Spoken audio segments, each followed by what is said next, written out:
Tal vez no haya mejor forma de introducirse en el capítulo que queremos abordar sobre la justicia que lo que anoche ocurría en Radio Continental después de la acordada de la Corte que resolvió que la justicia federal sea la que investigue a través del juez Ercolini y el fiscal Tayano la muerte de Alberto Nisman, aún no develada a 17 meses de haber ocurrido.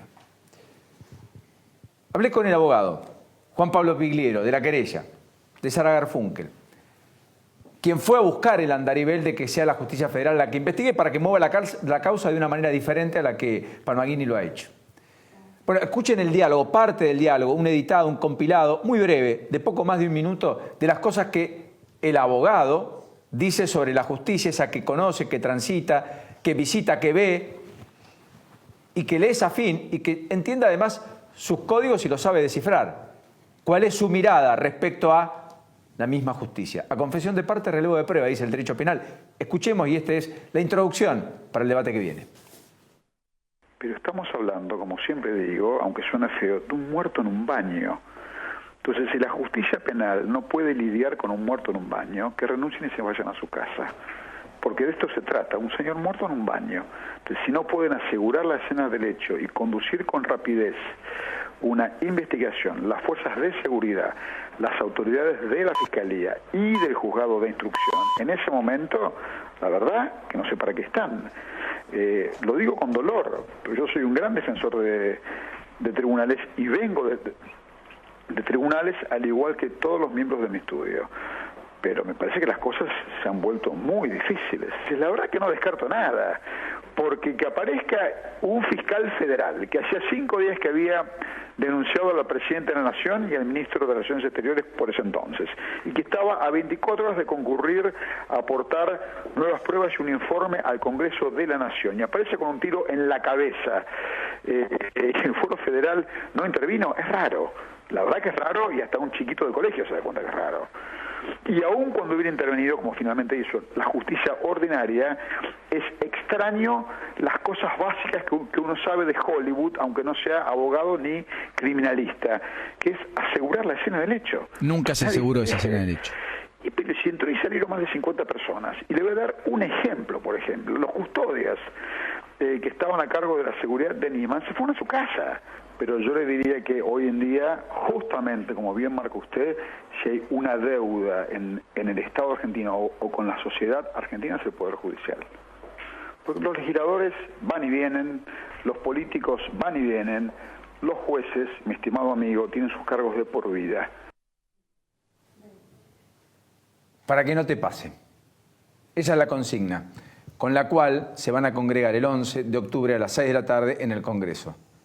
Inseguridad, injusticia, impunidad. Un poco lo que decía Pigliero, de hecho. Alejandro Ferrossi, gracias por este ratito, bienvenido. Gracias por invitarme. Muy buenas noches. Gracias Almeida, gracias Milens, gracias a Gracias ambos, Paulino por la invitación. por este ratito, que son convocantes, que están en esta marcha. Escuchaste un poco a Pigliero. ¿Cómo repensamos la justicia? ¿Qué hay que hacer? Por lo pronto decirlo. Hasta ahora venía siendo un tema relativamente oculto porque ¿qué es lo que ocurre? La enorme mayoría de los abogados que conozco piensan como Pigliero. Yo puedo decir exactamente lo que dijo Pigliero, el 100%, no el 99%. Ahora, ¿qué ocurre? La mayoría también de los abogados tiene cierto miedo, cierto recato en criticar a la justicia porque eso genera mucha incomodidad cuando uno tiene que transitar los pasillos de tribunales y someter a su cliente y someterse uno mismo a cada uno de los jueces. O sea, usted dice que el juez actúa en virtud de lo que dijo alguien o dejó de decir. Toma, no en virtud de buscar la verdad y la justicia como debería ser. Digamos, le toma como cierta antipatía. Por suerte eso está pasando porque los propios jueces se dan cuenta que el sistema así no va más. O sea, realmente la gran deuda en la Argentina de parte del Estado la tiene el Estado que se refiere al sistema judicial, porque así no se puede seguir. No es posible que cada vez que una persona le pregunta a un abogado si conviene ir a pleito para defenderse, el abogado diga mejor un mal arreglo que un buen pleito. Eso lo dice el 100% de los abogados en la Argentina y es lo que demuestra que el sistema no funciona. Lo de Nisman ha sido escandaloso. El fallo de la Corte lo único que hizo fue hacer imperio del sentido común. Un señor muerto en un baño, que es el lugar más insonorizado de una casa, pese a que nadie lo dijo durante el primer año, con un tiro en una posición imposible, sin mancha de sangre en las manos, que había denunciado a la presidenta, con una custodia que no se sabía dónde estaba. ¿dónde se supone que había presunción de suicidio? ¿No era lógico que empezase a analizar el tema de la justicia federal? No, al revés. Y eso por no hablar el desastre que está ocurriendo en materia de aplicación de derecho penal, de lo que pueden dar fe, toda esa gran cantidad de padres y madres de víctimas de delitos comunes que hay en Usina de Justicia, que nos están dando ellos a nosotros, los que todavía no hemos tenido esa terrible desgracia, nos están dando todo su esfuerzo, porque en realidad ellos ya perdieron lo más que puede perder un ser humano, que son hijos, hijas. Nosotros los mujeres, que todavía... esposas, maridos, padres. Sí, exactamente, por supuesto. Nosotros los que todavía no sufrimos esa desgracia, le tenemos que dar las gracias y ayudarlos, porque nos están ayudando a nosotros. A construir una sociedad. Bueno, el lema es muy elocuente, para que no te pase, digamos. Exactamente. O sea, marchan para que otros no estén en el lugar de ustedes. En realidad es una convocatoria. Esto lo que está planteando es la necesidad de las víctimas reales de lo que está sucediendo, que realmente se ponga no solo en el tapete, porque la verdad que ya con el asesinato de algunos de nuestros seres queridos ya estamos en pantalla y estamos en tapete y nadie puede decir que esto no existe. Lo que estamos viendo es que hay una lentitud en ciertas medidas que se tienen que tomar, que ya están propuestas desde hace varias generaciones. A ver, esto no es de un gobierno o del otro. Y esto es algo muy importante que se suscitó, que vos fíjate, Paulino, que nació de esta convocatoria de familiares de distintos hechos delictivos totalmente evitables, de tragedias como la de Cromañón, de gente de Once, de gente que, como Carolina Píparo, Matías Bañato, muchos integrantes del Consejo Asesor de Víctimas de la Provincia de Buenos Aires, que hoy están tomando una reestructuración por un pedido de la gobernadora. Gracias a Dios estamos pudiendo reestructurar ese tema. Y lo importante de esto es que no es en contra de nadie, sino que es a favor de tener una justicia a favor más de la ágil, más pacificación. dinámica. Hay que pacificar este país, porque es más, yo te las cambiaría de posición. Impunidad ante todo de lo que está sucediendo por la mano de la falta de justicia. Y eso derrama automáticamente en la inseguridad. Nosotros tenemos casos específicos de hechos claves donde tenés los asesinos de Ana María están libres. Los asesinos de Carla todavía no se saben quiénes son. A ver. Lo de Carla fue hace 5 años, ¿no? Sí, lo de Carla fue hace 5 años, de los cuales, bueno, se metió el poder político que a las 48 horas destruyó las pruebas del caso. Fue en Pilar. En Pilar, sí. ¿Cuántos años tenía Carla? 19. Y eso en... ¿Cómo supone que la matan? Bueno, a la investigación que hacemos nosotros, no la que hace la justicia, ¿no es cierto? Carla es atacada dentro del bingo, donde ella trabajaba. Y dentro del bingo así de Pilar. Es asesinada y, bueno, la tiran en una edificación y la municipalidad a las 48 horas borra todas las pruebas. ¿Y la justicia no interfiere? No, la justicia no interfiere. Es más, hace cosa de meses el fiscal Escapolán de delitos complejos me dice, me olvidé de su caso porque, por supuesto... ¿Qué le dijo? Me olvidé de su caso. Pasó hace tanto tiempo que... Claro, nosotros veníamos atacando el hecho de lo que había hecho el funcionario público al destruir las pruebas de Carla, que no me dejó poner perito de parte. En 48 horas yo estaba enterrando a mi hija cuando viene la topadora y tira todo. Entonces se inició esa pelea con el poder político porque casualmente Delitos Complejos se dedica a lo que es participación de los funcionarios en estos casos y él se olvidó que tenía que imputar o procesar. Y recién ahora, está pidiendo una elevación a juicio. De la causa. ¿Y tiene algún sospechoso? Sí. ¿Están determinados y podrían eventualmente ser condenados? Sospechoso del crimen, no. Sospechoso, vamos a decir... De haber adulterado la prueba y interferido en la escena del hecho. Claro, no más que eso. Nada más que eso. Hicieron falsificación. ¿Quién fue? Nunca lo sabrá. Probablemente. No, me destruyeron todos, entre los fiscales y... Ahora, Alejandro, hay una reforma pendiente que Ferrari aquí la contó hace poco tiempo, el ministro de Justicia de la Provincia de Buenos Aires, que finalmente va a ver la luz esta semana, que es la de incluir a la víctima como parte del proceso, porque el caso de Matías Baniato es sintomático, es un tipo que en un incendio pierde toda su familia y que después se entera que el tipo que había quemado a toda su familia lo amenaza por teléfono y lo amedrenta diciendo que él también va a ser quemado, y entonces ahí se entera que estaba en libertad cuando no correspondía, porque le habían adjudicado mal el 2x1, lo habían dejado ir a España, le habían imputado que el delito lo había hecho cometido muchos años antes, con lo cual el 2x1 le regía más tiempo del que correspondía. Un verdadero disparate. Y él cuando va a la justicia a pedir información dice, no, usted no es parte de la causa. ¿Cómo no soy parte de la causa si soy la persona que sobrevivió como tragedia a la mortandad de toda mi familia? Totalmente. Y en esto, por un lado, hay que agradecerle a Ferrari y a la gobernadora Vidal que estén haciendo ese esfuerzo. Pero, es antipático lo que voy a decir, pero además de reconocer a la víctima un rol decisivo dentro del proceso penal, porque no se le puede ignorar, no se le puede matar dos veces. Yo repito siempre ese concepto: a la víctima la mata el delincuente y después la mata el sistema cuando se lo olvida. Además de eso, sin duda, lo que no se puede admitir es que exista un sistema admirable de defensores oficiales que funciona perfectamente y que hay que reconocer lo que es necesario, pero que en paralelo no haya otro sistema de defensores de las víctimas, pero de todas las víctimas, no solo de los que no tienen plata. Claro, porque el proyecto establece que aquel que no pueda pagar un abogado va a poder acceder a un defensor oficial. Eso es inválido. ¿Y sabe por qué le digo que es inválido?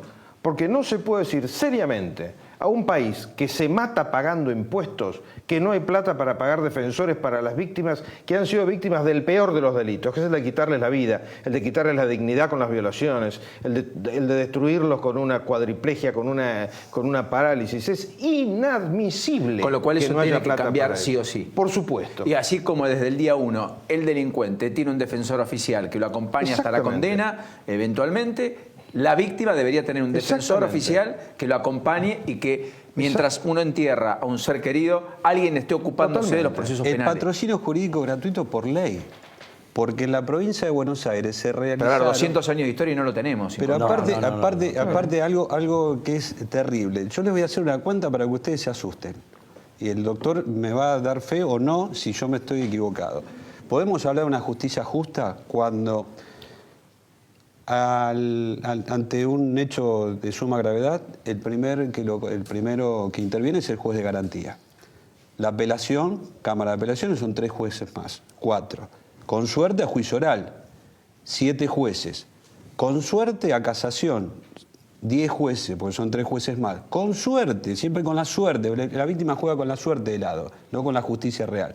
Tenés otros 7 jueces más en la Corte Suprema de la Provincia de Buenos Aires.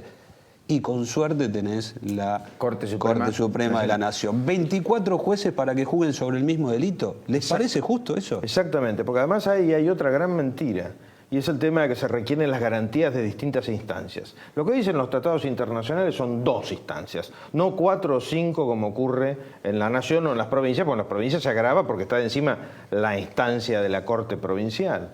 Todo esto es solucionable. Ejemplo, Paulino, vuelvo al tema de la plata, porque siempre el argumento que uno escucha cuando habla con los funcionarios públicos es no hay plata. Estamos llenos de organismos públicos absolutamente inútiles y lo que es, además evidente, muchos de ellos están llenos de abogados. Reciclemos esos abogados, reentrenemos esos abogados y empecemos. No podemos estar en el año 2016, como decía usted, discutiendo un tema que tendría que estar resuelto hace 200 años. Bueno, no lo hicimos en los anteriores 200, está bien, ok, mala suerte, culpa nuestra, pero de ahora en adelante es 2 veces culpa nuestra, porque sabemos que el pasado... Sí, además hay un tema de plazos también, ¿no? Yo tengo la impresión que acá se lidia primero con el hecho y la tragedia y luego con los plazos. La justicia no tiene plazo. No, yo digo... ¿No hay plazo? No, obviamente, las causas prescriben. Ojo, y además, si hay un libro... ¿Pero no sería lógico establecer un plazo? Pero por supuesto. Porque estamos con avances en los delitos infraganti, ya se ha votado en el Congreso, para avanzar en un rápido y sumario juicio, digamos, porque ante la evidencia... José López, digamos, ¿qué más necesita? Paulino. Para un juicio rápido, expeditivo, digamos. Estamos en un Los juicios abreviados hay un grave problema, porque se están haciendo, el doctor también, acá hay un letrado, obviamente...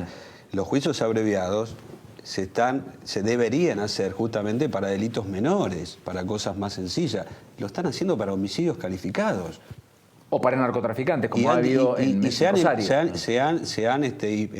justamente se han opuesto familiares de víctimas con organizaciones y todo, y se ha revertido esa situación. Pero si no participamos los familiares en este tipo de procesos, esto avanza arrasando con todo. Mire, quiero ser claro en lo siguiente, porque cuando uno... cumplo ahora en noviembre 40 años de abogado. 40. 40. No necesito que me expliquen nada de cómo funciona el sistema. Y le paso a decir, los horarios son absurdos, porque el horario de 7:30 a 1:30 es irreal, porque no hay un solo juez o secretario de juzgado a las 7:30 trabajando, o habrá alguno perdido. Al pero- final alguien lo dice, porque es como tener un contador. En época de liquidación de impuestos me dice, no, yo 1:30 me voy. ¿Quiere que liquidan el impuesto? No, ¿Quiere pero que siga? La el mayor docente parte... no llega a la casa y dice, no corrijo porque ya terminé de... La mayor parte de los jueces y funcionarios judiciales da clases en la facultad. Me parece muy bien, sí y solo sí tienen el juzgado al día. Es inadmisible que una persona que no tiene su trabajo al día haga otra cosa distinta que su trabajo. Tema número 3. Las vacaciones son demasiado largas. Hay que tener menos vacaciones como tiene el resto de las actividades. Ninguno de nosotros tiene ni ese régimen de vacaciones, ni ese régimen de horarios, ni podemos dejar el trabajo pendiente e irnos a dar clase o a viajar por el mundo como han hecho hasta jueces de la Corte. Es imprescindible cambiar nuestros paradigmas. Tenemos paradigmas de otro planeta. De otro planeta. Paulino, te quiero decir algo que para nosotros es muy doloroso. Estar acá hablando ante los medios, haciendo esta campaña de difusión, esta convocatoria masiva, ya tuvimos más de 300.000 firmas en 10 días en Change, para que te des una idea. Hemos recibido donaciones para hacer la publicidad en vía pública. Hasta un comerciante de la zona de Once nos regaló las remeras porque se sintió conmovido escuchándola a Carolina Píparo hablando en uno de los programas. Para nosotros es muy triste estar en estos lugares. Sí, a ver, pero es un lugar en donde usted nunca hubiera querido estar. ¿Sabes qué sucede? Que es una obligación para nosotros poder contar lo que está sucediendo y también aportar, porque qué mejor que nosotros para decirle a la gobernadora, en este caso a la provincia de Buenos Aires, al presidente Macri, que estamos para colaborar, estamos para ayudar. La experiencia que tiene el familiar de víctima, el espíritu del familiar de víctima, no lo tiene ningún funcionario, ningún juez y ningún abogado especialista en el no tema. quiere decir que sepan todo ni que tengan No, por la supuesto, verdad, y no pero nos sí hacemos cargo de que eso. deben ser escuchados porque seguramente Hay de un eso protagonismo. tienen que aprender claro. aquellos que no pasaron. Porque hay un espíritu del familiar, como bien lo dijo el doctor, que nunca, si no pasás por eso, lo vas a lograr. Y gracias a Dios.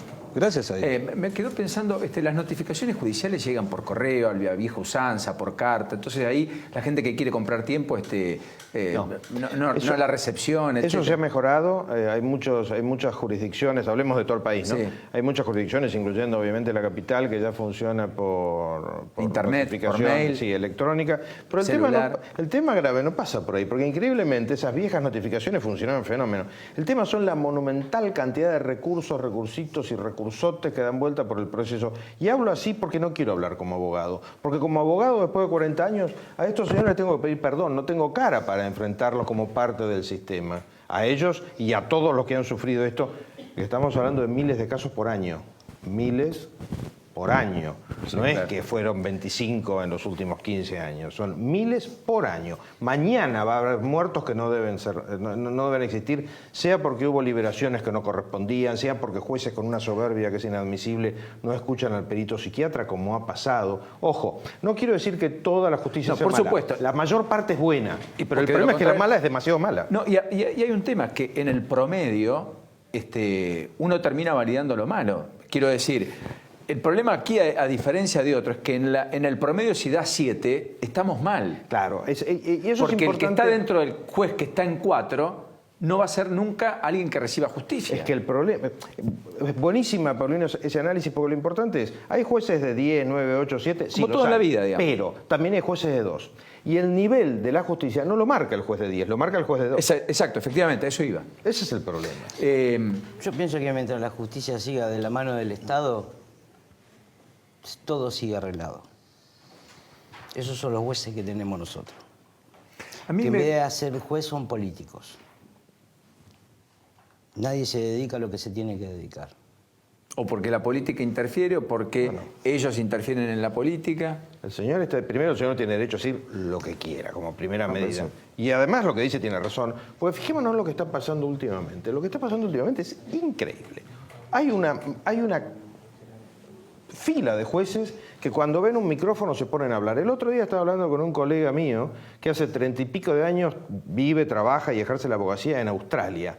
Me dice, yo no conozco el timbre de voz de los jueces de la Corte Suprema.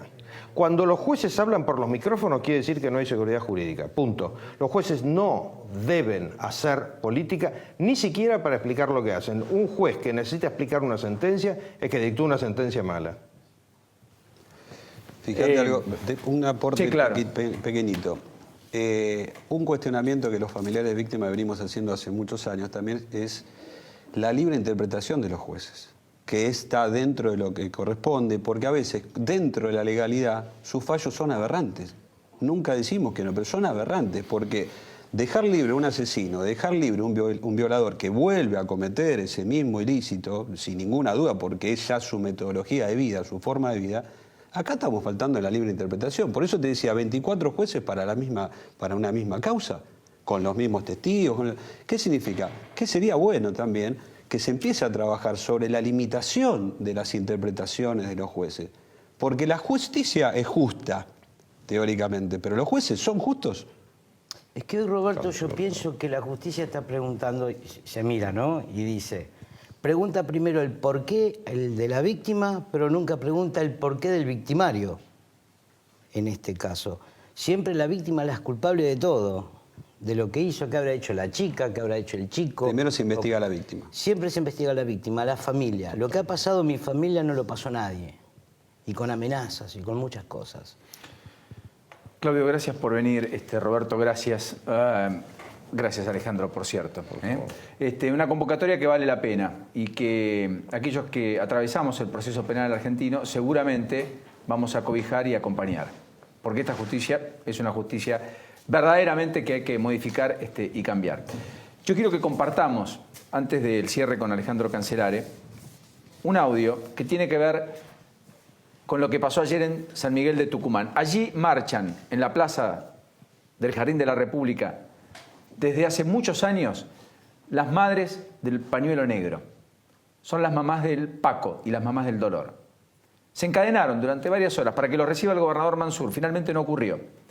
Pero escuchen lo que decía anoche en Continental Dora Ibáñez, la presidenta de la Fundación Madres del Pañuelo Negro, respecto a lo que reclaman, por lo que atraviesan y cómo se vive en Tucumán, pero es como se vive en el conurbano, en el Gran Mendoza, en el Gran Córdoba, a lo largo y ancho de la Argentina, por parte de un sector creciente, de una sociedad que no ve futuro, que no tiene cultura del trabajo, que no encuentra ejemplaridad y que busca cuánto atajo se le ocurra para llegar antes, vaya a saber uno a dónde. Escuchen. Nosotros al gobierno no le pedimos nada. Lo único que le pedimos es la vida de nuestros hijos. No queremos que nos den subsidios, no queremos que nos den bolsón de mercadería, no queremos vivienda, no queremos chapa, colchón, nada de eso. Queremos la vida de nuestros hijos. Eso es lo único que le pedimos al gobernador. Un lugar donde ponerlos para que en un centro de rehabilitación puedan recuperarse de la adicción. Y vuelvan a la vida. Pedimos después que lo recuperen, que tengan un trabajo genuino, que lo inserten en la sociedad. Yo pienso que no es mucho lo que le pedimos. Agarran gente que pasa, gente que trabaja, le quitan las motos, le quitan las mochilas, le quitan las zapatillas. Nosotros tenemos que andar a veces quitándole a los trances para poderle entregar a esa gente que como pero los trances tenemos que pagarle. Llevan todo para ellos.